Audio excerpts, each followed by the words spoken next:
My name's Jael Richardson. My business is twofold. So I have a book that just came out. I'm an author, and I also plan a literary festival called Fold. And so those are my two businesses, writing and putting on a literary festival. Amazing. The I've had like starting from scratch was on a few weeks ago, and he's like my guest from like a few like months ago as well. And as much as this is a Pilates space, I want us to have the conversation like we're just talking about whatever, right? Because I mean, that's the main thing. But when Mark was on and he was talking about his DJ world, it was just this interesting conversation about how they had to pivot with the whole industry closing down and what that means for him and all those different things. How does that impact your world? Yeah. First of all, I think in some ways, I mean, it's been hard because you just expected things to be a certain way and they're not suddenly, and suddenly you have to come up with a new way. But I think for writers, we're actually the best positioned for this transition because doing things online means you're actually reaching more readers than you would when you were doing in-person events where you could only meet a certain geographical group. So for us, it's meant, normally you'd have an in-person book launch and a party and you'd go to different bookstores. You might fly across the country to different events, which is actually pretty rare for most authors. So that dream isn't really, for most, isn't really lost. But it is learning a new skill. I think has been the hardest thing for a lot of us is figuring out how to maximize online spaces and how to monetize it. I think that's one of the biggest challenge a lot of us have is like, how do you get people to pay for things? I can get people to watch something on Instagram. I can get people to listen to me read or whatever, but how do I get them to actually buy the book and make those connections? Because normally people touch a book, see a book, and they're like, yes, I should buy it. But how do you create that vibe online? Right. I'm just writing down the name of the book and the name of the author in the chat section here so people know what we're talking about if they just tuned in. No problem. So the book is called Gutter Child. It's a dystopia. So if you don't know a lot about, I had a friend email me and be like, can you tell me what a dystopia is? So a dystopia is like Hunger Games. It's an imagined world where you create the rules and you sort of decide what happens to your characters, where they live, what it looks like, what the sort of rules and laws of that world are. Okay. So can you tell us about the book a little bit more? Can you unpack that a little more? Yeah. So my first book was a memoir about my dad's life called The Stone Thrower. And my dad grew up in civil rights era America in the 60s. And when I was finished researching my dad's story, I still had lots of questions about what it was like to grow up in a world that was really built for his failure, built for the failure of the Black community in a lot of ways. And so Gutter Child was me recreating a world that's designed for the failure of some and seeing what kinds of decisions the characters might make in those circumstances. And I was really interested. The main character's name is Elamina. She's got one scar on her hand at the start of the book. Everybody else that looks like her has two scars. And she's arrived at this academy after her adopted mother, who's a mainlander, has died. And she's looking at these gutter children at this school and thinking, I'm not one of you. And the whole book is about her figuring out what it means to be a gutter child, what the story is behind her community, and how she's going to make decisions. One of the things that happens to gutter children is they have a debt that's assigned to them at birth that's passed down actually generation to generation. And then these scars are also used to mark them. And so she has to figure out what's her debt, how is she gonna move her way through and out of this system. Yeah. It was an amazing book, an amazing read. And I'm a slow reader, and I read this even slower, like just savoring it. Like I just took time to just read it. And Alex was taking pictures of me Saturday morning, just sit back. You also have to go slow if you need to take pictures of yourself, Mark. No, I don't. No, I think it was actually my wife taking pictures of me because she was like, he's reading? Like, no. I do read. I just never read fiction. I never get lost in books. I read like books for book's sake in a sense. But my sister Janae's here. Gotta go. Just stop to show some support. Nice to see and hear you, Jael. Congrats on your book. All the best in your world. So that's it's interesting because because I've contributed to a book, right? And it was more of a leadership thing. Yeah. And in our fitness world, you talk a lot about like, well, how do you build your brand? Let's throw a Right. book out there. So, and it's the book that I wrote was a strategy for back of room sales when Yeah. you talk, something that gets Yes. you in the room to do a talk to leverage to sales. Yeah. This Jail is a book. like, like I don't know, like no disrespect to the team that helped me do that, but like I'm reading this, I'm like, I'm not no author. This is Yeah. this is Yeah. you know what I mean? Like it's a next level. Like this is your like it's just so Yeah. I just appreciate what you do on such a different level. So Thank you. Thank you. I mean, I appreciate that. It's funny because my first book was nonfiction, but I actually don't read a lot of nonfiction. I largely read fiction. So it's interesting talking to you as like a nonfiction writer and doing it in that space because it is very different. There are some crossovers, there are some moments, but like the way you go about your craft is different when you're writing nonfiction, especially when you're like a public speaker like you are and you're using it to line up alongside the work you do, right? It's really yes, trying to give people a portable version of yourself when they leave your event, right? Like that's yes, what, whereas I really, think for me, I'm almost trying to create as much room between myself and my book as possible. I'm trying to say like, here's a story, read it, and don't make any connections to my life in any way, right?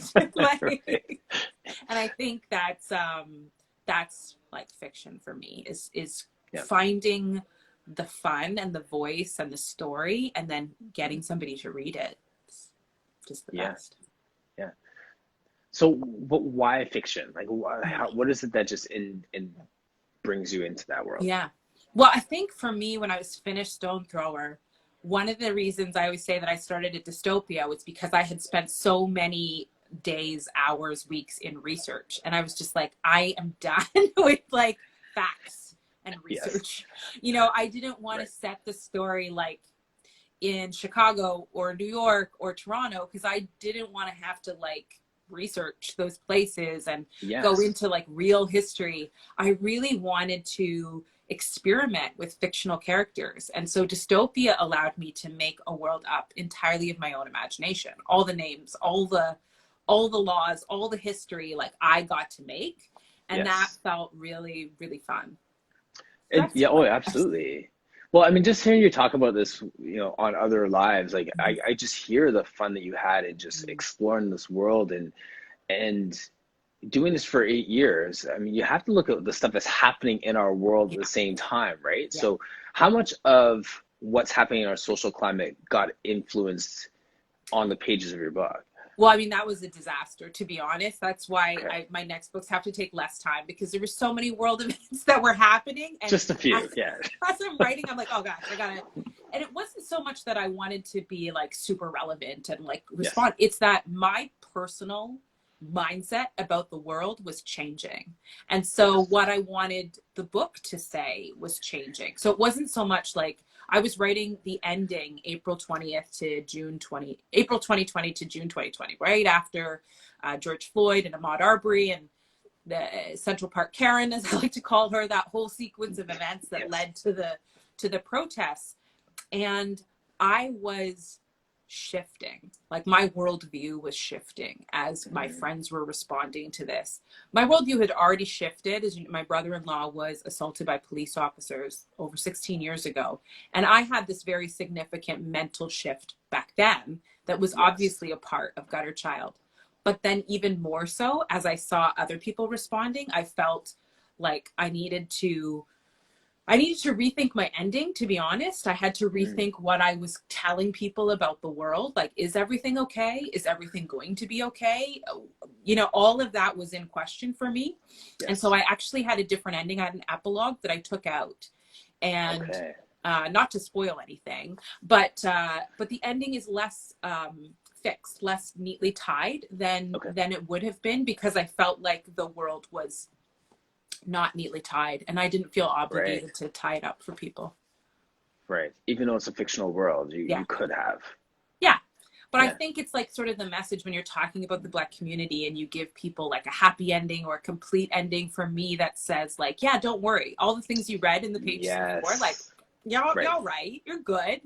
When I Right. felt people actually needed to be, To stay uncomfortable. they needed to sit for a while. And I actually had to sit for a while. Like the ending for me, I was like, you know, but then I also felt like it was right. It was the right ending, but also, oh gosh, you know? Mm, yeah. No, absolutely. Um, yes. No, I'm just sitting with that, right? Like, I mean, No. like, I have these conversations, and a lot of times people get afraid of silence, right? Like, it's weird, just it's kind of meta communication we're having right now. Like, we have these moments where people are afraid of silence, where it's just Yeah. like you want to just fill it with stuff. I like to kind of settle into things sometimes too, like what you're saying with your book, right? Yeah, silence makes people uncomfortable. It's always kind of made me uncomfortable. Yeah. Uh, and I think I'm getting more comfortable with it. I think that's what's great about books is that there is so much silence, really, like even as you're reading, unless you're reading an audiobook, it is a silent act. There's so much that your brain has to like calm and do. And I imagine you see this in your practice as well, because it's so much Yes. about calming and centering and Hmm. focus. I think there's a lot of parallels between reading and Pilates and just getting your mind to say, this is where I am. This is the story I'm in. This is the moment I'm in. Yes. Um, yeah, it's been interesting actually talking to people about, you're saying silence, but also the opposite is people get really uncomfortable with arguing too. This is something we've been talking Yes. about lately, especially, Yes. and I don't mean to get like generalization, but between black and white folks, Hmm. like black people yell all the time. Like a lot of the Yes. black people, we either, even if we're not yelling, we're arguing, we're in discussion. Right. And I remember talking to some white folks recently, and they were like, "Oh no, we don't arguing like arguing is an uncomfortable thing to watch, even if you're not involved in it." They're like, please stop being Right. angry." And Yes. I said, and this is true in Gutter Child as well. There are times when yelling is required, when anger is required. And if we are constantly saying, like, calm down, don't yell, then we're Yes. also, in addition to not taking moments to be silent, we're also saying it's okay to let these things pass or, Yes. you know, And it's also okay to silence somebody.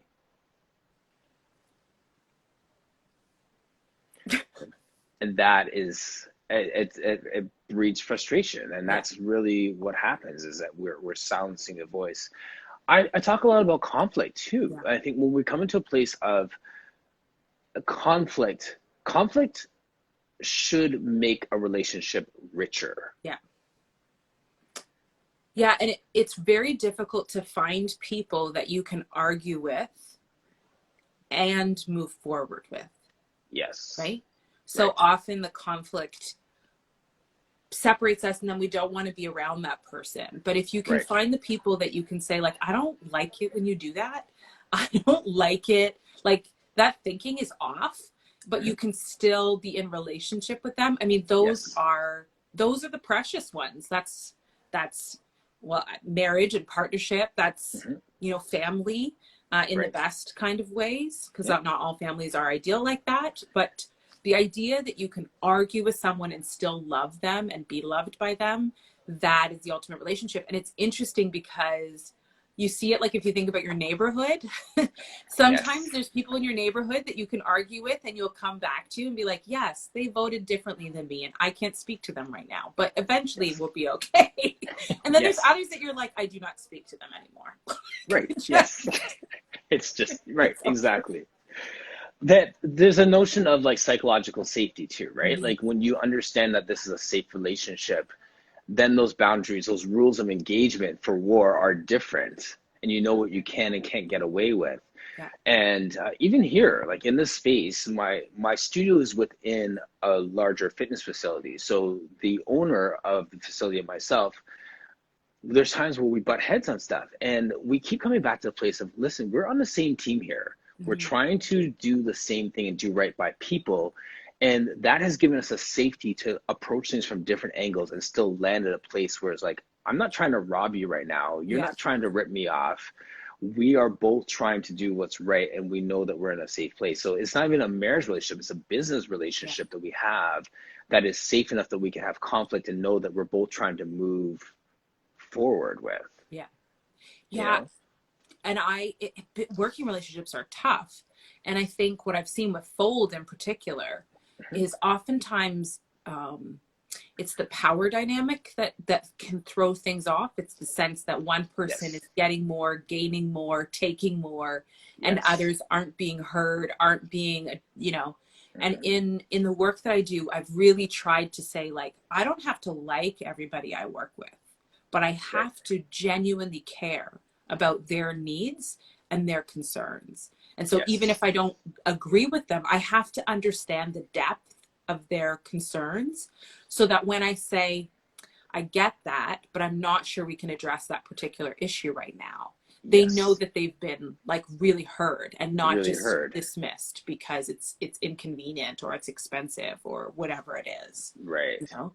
And that's I think in working relationships where you're not necessarily going to have love at the core, I think you have to have respect at the core Right. and empathy and care, like that. I Yeah. care that Well, you're alive, that you feel safe, that you feel yes. welcome.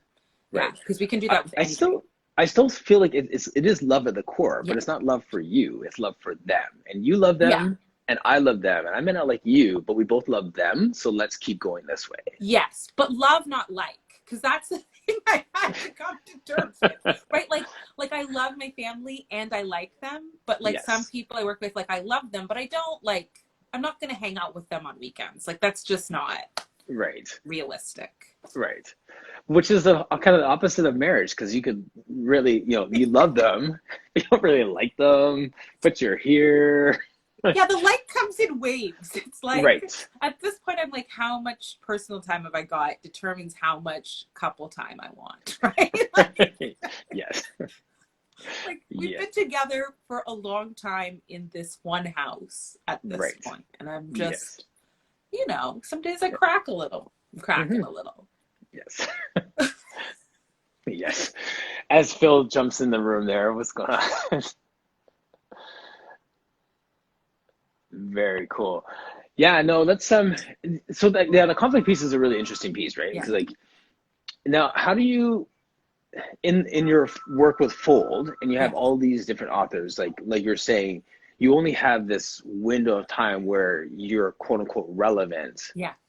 as well. So then I'm sure that puts a sense of urgency to all the different people that want things happening. So Yeah, it's tricky with Fold because the mentality in publishing is like 6 weeks, maybe 6 months if you're lucky, like that kind of stretch of attention.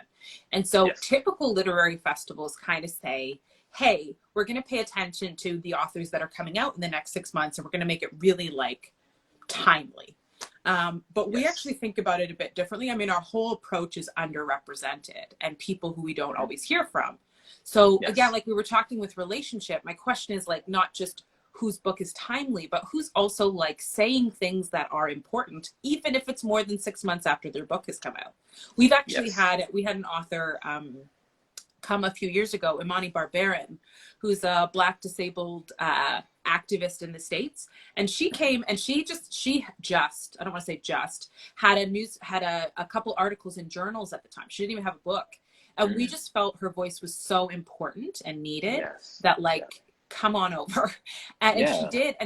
And she was hugely popular at the event. We had a conversation on disability. And so it was so important to have Black and BIPOC representation on that panel, because so yes, often it's like feminism, the conversation can sort of focus in on one area and not really take in everything. yes. Right, right, And so that's where we kind of stretch that. We try not to be so like rigid in when someone is cool or popular or welcome at the right. festival. We try and really think about what are the conversations that we need to be having right now and who are the Yes. voices that need to be there.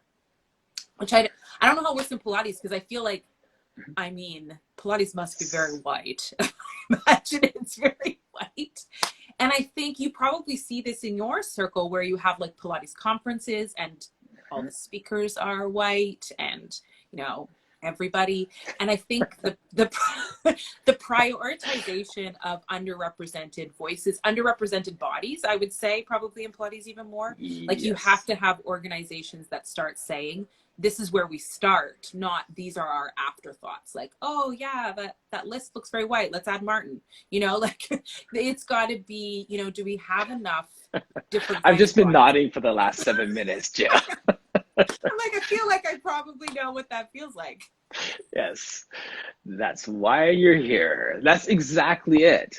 Because I was going to ask, do you feel your voice has been amplified more as a result of what's happened in the last 18 months, 12 Yes. months? Yes, that's for sure. And that's the weird thing that feels a little uncomfortable. You're sort of like grateful for it, but also like, oh my gosh, I wish it was like this always. I wish I wasn't the way that people could be like, oh, look what we're doing now and look what's happening now. Yes. That being said, I feel like Gutter Child, one of my writer friends said, you don't choose when your book comes out. Your book, you know, it happens when it's supposed to happen. Yes. And I can see how this was the best time for Gutter Child to come out, not just because it gave me a good platform or an opportunity. I think the conversation that it addresses in the pages Yes. was received by people in a different way, having traveled through 2020. There's a little note at the front of the book, actually, that says sort of like, you know, take breaks if you need to, pause as required during the book, because it's about difficult things and these are difficult times. And so, but I do think the way people are responding to the book has a lot to do with what they traveled through in 2020. Absolutely. The conversations I've had with people here on Core Conversations have been along those lines too, where they have a work or they have a passion project or they have some angle on the work that they do. And all of a sudden they're speaking at every conference and they're being asked to be on every live. And then they're getting these invitations and getting paid to speak. Whereas before it was like, well, you could do this for exposure. Yeah. Now it's like you're actually getting remunerated for the work that you're doing. Yeah. Their message has been the same for the last 12 years, but now all of a sudden their message is trendy because it triggers what's happening in their world. So, you know, that the saying, it takes 10 years to be an overnight success. It seems like a lot of people are now becoming that overnight success when their message has been the same when no one was listening and they were passionate and carrying that message with integrity when their audience was 5 people and now their audience is 55,000 people, right? So it's really interesting to see that. And like what you said about, I mean, one of the smartest, I was just gonna say, one of the smartest thing I saw happen last year, when all the things were going on, is just really the resharing of books that had already been out for years and people hadn't been paying attention to, you know. There were a couple of books that had come out about policing Black lives, for example, by Robin Maynard, was a book that went huge in 2020, but prior to that had sort of like a soft approach, I would say, in terms of like the reception of it. And now it's kind of everywhere because in Canada we have so few resources that speak to race and identity from a truly Canadian perspective in terms of Blackness, specifically Blackness. And then for her talking about the history of policing in the country and just realities that people have hidden, avoided, you know, uncomfortable conflict conversations. I think people actually avoid books that make them experience conflict, right? They don't want to read a book that says, you know, the Canada that you know is not magical and perfect. It is flawed, big, not just for Indigenous people, for many communities, right? Like we need to soak that in and really take it in hard. Right. Can you put the name of that book, the author and title in the comment section, please? Called Policing Black Lives. Sorry, I'm so close. It is impossible to type when you're doing this. I said that. I was thinking that like it is like it is like doing a chalkboard in a classroom, but so much harder because the buttons are so small. Policing Black Lives by Robin Maynard. Yes. Just screenshot that for people after. I have some more on my shelf. Maybe I'll just pull out some. I'll pull out some. This will be fun. Yes. And I'll do nonfiction for you. Hey. Just for you. Okay, like let's just hope that this whole stack doesn't fall on my head while I'm doing that. Right. Is that your new? That's not your new project bookcase, right? Yeah. Okay. Not my new project book. Okay. Yeah, just my cheap IKEA ones. Not that IKEA is cheap. So I'll So just hold careful. them Okay. up long enough, and Yes. then maybe I'll find a way to write them in. But this is Cecil Foster's Where Race Does Not Matter. Um, and it's, I mean, he's just really great human, and the book's great. Okay. This one, David Sheriandi's I've Been Meaning to Tell You, is a book about raising his daughter who's biracial. And so talking to her about race at a moment where he realizes like she doesn't understand and he's going through things and they need to kind of talk about it. So it's called I've Been Yes. Meaning to Tell You by David Sheriandi. Really great. He also has a novel called Brother, which is one of my favorite books of all time. Until We Are Free. This is a compilation of essays um, addressing issues facing the Black community in Canada. So really interesting because it's from different voices and different authors Yes. pre-2020, but so relevant to everything that happened in 2020. And then the last one is called Black Writers Matter. It's also an essay collection of different kinds of reading. This one's really cool because it talks about things like eating disorders, Mhm. just a whole bunch of different things from really creatively written stories. Yes. So yeah, Black Writers Matter, nonfiction. Those are all my nonfiction. For fiction, well, I could go on for days. So You can put a few up there. You just okay, so I have mentioned a them. whole section, Okay. here, but I'll just grab the ones that are easy. I'll just grab these two for now.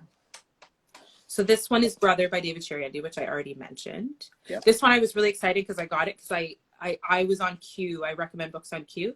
And in this one, I think my Q recommendation, yeah, it says For Everyone by Jael Richardson. I'm not sure if you can see. That's my claim to fame. And That's your then claim this to is fame. Nickel Boys by Colson Whitehead, who won the Pulitzer Prize for this month. Wow.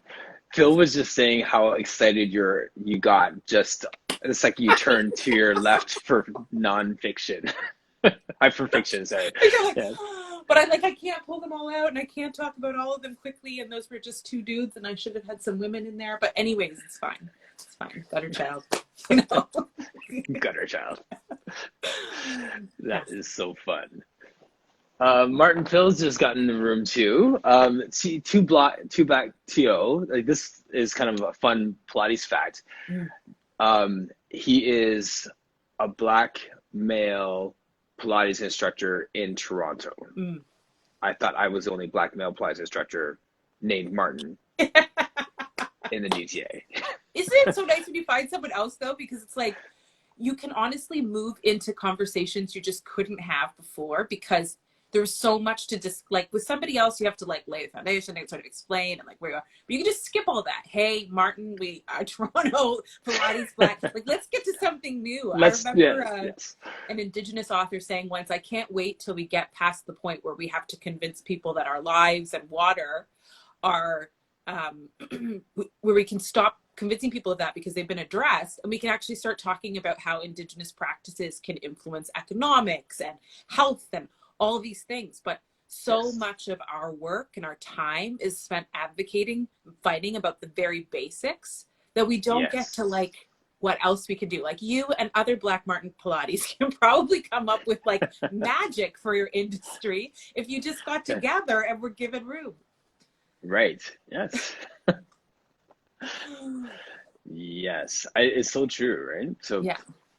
now, one of the things that you said in one of your other lives, which I want to unpack here because it really did just spark something for me, was the economics of where Black people are in the economics of, and I can't remember the exact phraseology you used, but if you could just like talk to that. Yeah. So Or, I often talk about, people talk about appropriation and, and how, you know, we need to have more representation and all of that. And I agree, right? We talk about appropriation in literature as being like when people write about communities that they don't have knowledge of. And when I get to it, it's not just about what people choose to write or not write. It's about the economics behind that approach. So who are publishers paying to write books? Who are people paying to read? You know, a white writer with a big name could write a story about a Black character and get a bigger deal and make far more money than a Black writer writing about that Black story. And it's not Yes. just for me about the rightness of whether the white author should write or not write that. It's about the fact that this has been going on for years and years and years and years.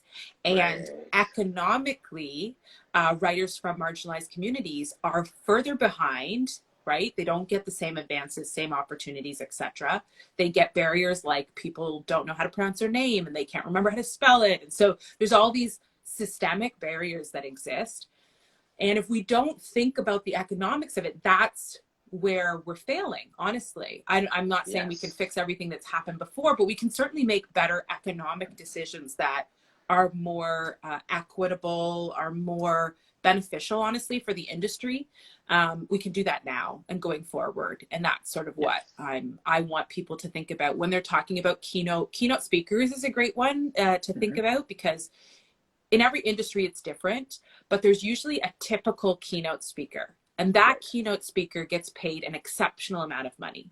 And Yes. someone else who actually offers a much richer, deeper, different voice will get paid less, half, a quarter, to do the same thing because they don't have that name, but they're actually creating a better experience for the user. Because instead of Yes. hearing the same person say, drink lots of water and stretch a Yeah. lot, they're saying, look, in this community, these are the practices that we incorporate into our culture that I think also apply to this industry that you've been in for many years. They're bringing in different experiences. So Yes. my diversity pitch is always about, diversity brings better results always when we do it Yes. right. And so you Yes. should be paying for that new and better experience. And honestly, making it equitable, gender wise, racially, you should be saying, how many speakers do we have and how is that money divvied up? Most people, if you look at their conferences, how many speakers do you have? How is that money divvied up between your speakers? There would be a graph that is ugly, Yes. like really Yes. lopsided in terms of Embarrassing. who's getting it and who's not. Right. So do you think that that trend is changing now? Because like you're not the only one saying that. Like in the last year, do you feel like there's starting to be a shift in I that? think there's a shift, but people are trying to get away with as much as they can still. They're not doing it from my perspective, from a genuine social justice lens. They're not saying, hey, No, of this course is how not. much money we have. How Right. do we pay our speakers? They're saying, hey, we really want Johnny Smith with the huge reputation to be our keynote. He wants X amount of money. What do we do with what's left to make sure it's kind of equitable and fair? That's still, I think, what's happening. They're saying, Yes. hey, Martin, can you come speak? How much are you going to charge? As opposed to last year, we paid Johnny, what's his name, $10,000. Martin, we want you to do the same job, so we'll give you the same amount. Right. Right. Exactly. Yeah. There's still that notion of it being performative Yeah. and the notion of guilt because they don't want to be on the wrong side of history with it. They don't, but they There, also don't want to pay more than they want to, right? Most places are trying to get away with as of little as course. possible. Yes, because they don't see the value of it yet. Yeah. Like we had a big speaker our first year of Fold. And the second year we said, it was a male writer. The second year we said, we will not ask this female writer that we're going to ask how much. We will offer her the exact same amount we gave this writer. And Yes. she can say yes or no. And I have a feeling it was more than they normally got at that particular time. But that was what we had sort of said. And we would continue to do that if we stopped doing that particular event. But that was a big part of even setting our rates for other authors. Yeah. Yeah. Absolutely. That's great. I celebrate that, the Mm-hmm. fact that we're thinking about that. Big And I time. even give like a small pat on the back to those who aren't considering it, Yes. even if it's still not genuine. It's just like it's moving in the right direction. It's the trend in the right direction. So let's celebrate the fact that you gave it some thought, Yeah. that you brought it to your board, you brought it to your team, and that we're in the room for It's now. a very uncomfortable conversation. Like I think you have to be, it's funny, it goes back to what we were saying about silence and fighting and conflict, is that those conversations are really awkward. How do we Yes. address gender barriers? How do we address barriers for trans folks? How do we address these things? How do we make it right? Is it Hmm. check boxes? At Fold, we always say we have to talk about the check boxes, but we don't live by the check boxes, right? Like we have to Yes. say who's missing, who's been underrepresented. But like if a trans writer or disabled writer says suddenly they can't come, we don't have to then go hunting for Yes. trans writer with XYZ and disabled writer with XYZ, because that's Yes. really like, that's when I start to feel icky. Yes. So it's about that kind of discomfort, I think. Absolutely. One of the questions I always ask my Pilates people is, how did you find Pilates? How did you find this career? What made you choose to be an author? And if I could throw another question on, even though you're not supposed to ask 7 questions in a row, is who said you can be an author and who said you can't be an author? So I did not read a Black writer until I was in university. And I still see that as like one of the greatest failures of my education system. Because when I read a Black writer, it unpacked me. It like the lights, like it all, I was like, oh, and I was telling a group of students yesterday, for the first time, I felt like I was sane in a way. Like all the things that made me feel crazy and weird and outside of things were, no, you're normal. Somebody else thinks this way. Yes. And so I feel very passionate about making sure writers read as many different voices as possible, because I don't think it's just about seeing yourself all the time, but I think there's a real crime that happens when you don't get an opportunity to see yourself at all in books. Indeed. So I didn't think of myself as being a writer. It wasn't something I was imagining. Even when I read those books, I thought that's amazing. And people kept telling me, like, you need to write, you need to write. And I was like, that is not my jam. That's not where I'm headed. And it wasn't until, my brother said, you should write my dad's story, which again felt like, yes, I was going to be a writer, but it wasn't the path I was going to be on permanently. It was just sort of like a family project. Yes. And it was when I was done Stone Thrower, and the idea for Gutter Child came like submit one thing, new idea came in. That's when I felt like, oh, this isn't a one-time thing. And over the course of working on Gutter Child is when I started to realize writing was in my DNA. It was going to be a critical part of my life. I was actually a professor at Humber. Loved it. I think I did a pretty good job at it. But at one point I just thought, I can't do this and write. I have to choose. And and I chose writing. Like, I just was like, teaching is not where I'm going to be. And teaching had always been, whether it was high school or college, it had always been the thing I pictured myself doing. Yes. But at that moment, I just realized, like, I got to choose, and I choose this. Writing is in my DNA. Yep. Yes. That intersection of what we love to do and what we're good at. I talk about all the time. If you can find the job that's there, you are blessed. Like, that is the greatest blessing, to be in the thing that you're good at and you love doing. Yes. Yeah. I don't know if you talk about it with your boys, but like, that's with Eden, my son, all the time. It's like what you love, what you're good at. But also for him at this age, he's 12, teaching him how to work through the things you're not good at is also what helps shape that intersection, right? What I love and what I'm good at is one thing, but there's also parts of this job that I hate. I hate editing a long manuscript is like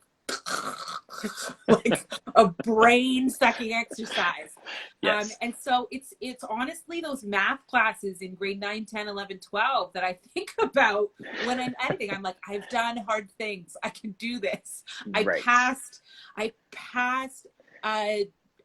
algebra. I can finish this edit, So yes. So it's the two things together. Resilience. It's building resilience. It's totally resilience. Yes. And well, with boys, like I guess with kids in general, and the thing I see, we only know boys. Well, yeah, it's all we know. Yeah, well, I inherited a 16-year-old girl, so yes. Alex just joined her too, and blended family, having one girl in the midst. It's talk about a life hack, getting a 16-year-old, 15, 16-year-old girl. I had awesome. That. I had awesome. that, but I mean, she came late, she stayed, she moved away, but like, I had that. I know that is also a special kind of opportunity. Yeah, it's great. Loving it. Yeah. Then the question is, who do you want to become? Not what do you want to do, right? So I'm always crafting with them is like, okay, what are those parts of your character that you want to have expression regardless of what you do, whether you're sitting behind a desk or teaching kids basketball the rest of your life, whatever it is, like how do you become like, so those are the pieces that, even for me here, like intersectionality is one thing, what I love to do, what I'm good at, but like, who do I want to be in the midst of this? Right. So, Yeah. Yeah. I think that's like the deep existential question, right? Because, yes. but I also think you can't really find the thing that you love and the thing that you're good at without coming to terms with who you are and who you want to be. I Yes. think they're sort of found together. Well, they were for me.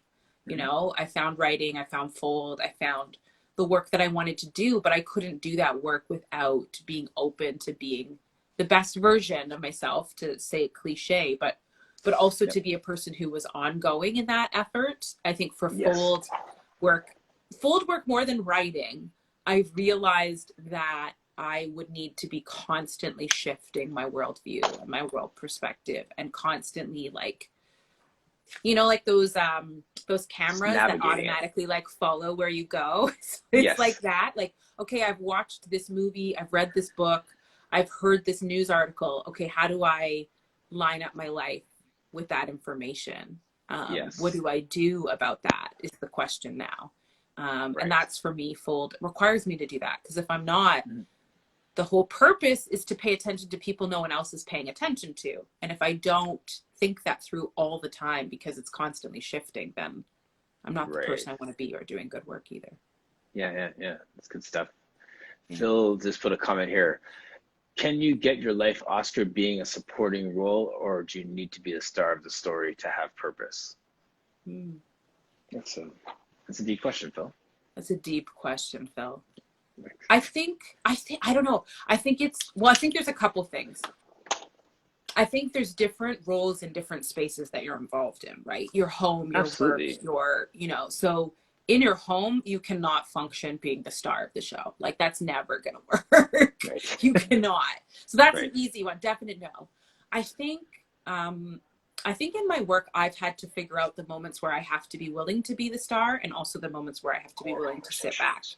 And that balance has been key, because I think Yes. you can be too comfortable being the star and being at the front, but then Hmm. you can also take this really humble, like, I don't want to take up the limelight. And then some things Yes. don't get said or done or pushed or moved. Right. That resonates with me in so many ways because I love to come alongside other people in their journey. And even Yeah. in fitness, like my job is to come alongside you in your fitness journey. I'm Yeah. not here to do your fitness for you. I'm here to support you, right? So Yeah. that's the approach I take in life in many ways. But then there's points where I feel I'm being pushed to the forefront. Yeah. And it'd be so much easier to stay in the background and go, well, let me just keep propping this person up, when instead of saying, no, no, this is your moment to stand in front and just trust that those people that you've been investing in and pouring in and supporting will be there when it's time for you to be at the front of the line, sort Yeah. of thing. And it's so easy for us in general to shy back from those moments and not really listen to that point when it is actually supposed to be, quote unquote, our turn to lead, right? Yeah. So, Yeah. I think the hardest part to Phil's question is having a process and a readiness to identify the moments where you're supposed to be up and or in front, and this is moments where you're supposed to be back, and the moments where you're supposed to be at someone's side. I mean, yes. that's the question. Even in a family dynamic, I think that's also the question. You know, as a woman growing up in a Christian home, Christian family, the question of when, as a woman, I should take the lead is a big and difficult one, because it's been positioned that I should always be at the side or behind, to be Mm-hmm. honest. Right. Yeah. And being able to identify when I say, like, no, or yes, or we're doing this has been critical, I think. Absolutely. And when you recognize that, it's almost like full circle in a conversation to just saying yes to everything that Yeah. comes at you when it aligns with where you're supposed to be at the season of your life. Yeah. Yeah. Yeah, yeah, For sure. that's good stuff. For those who don't know, Jael and I have a long history together as family friends. I wanted to put that out there last so we could just have a conversation. And I could see you in this light where you are right now, and I can respect your space and your profession and your achievements for where you are at this point in your life. A lot of times we have conversations with people, whether it's for good or for bad, and we don't respect where they are right now. So I just want to say that I'm so proud of you, Thank you. and I just have so much respect for what you're doing. I love your book, all that fun stuff, and and her brother Damon was on. He's like longtime best friend, family friend, and it was the same thing with him. We talked diversity and leadership and growth and commentary on what's happening in the world. There's this good chat. And it's like, oh, by the way, we're best friends too. By the way, best friends. Yeah, Yeah. I mean, Janae, your sister's birthday parties are like my earliest memories, honestly. She's one of my first friends that I really like distinctly remember. I can still picture your house, like like all the things. So it's so nice to talk to you. So nice to see Phil on here too. It's great. Thank you. All right. Thank you so much. Thank you to all of your people who came or in IG supporting and stuff. Thanks for dropping hard questions on us, Phil. And yeah, so Jael, I'll send you the replay of this later. This will be a podcast like down the road as well. So I'll let you know when that's coming up. And yeah, we'll just go from there. Awesome. Thank you. Awesome. Thank you so much. I think you have to actually log off here. I will. I yeah, can't get it. I have Okay, to go. say bye officially. See ya.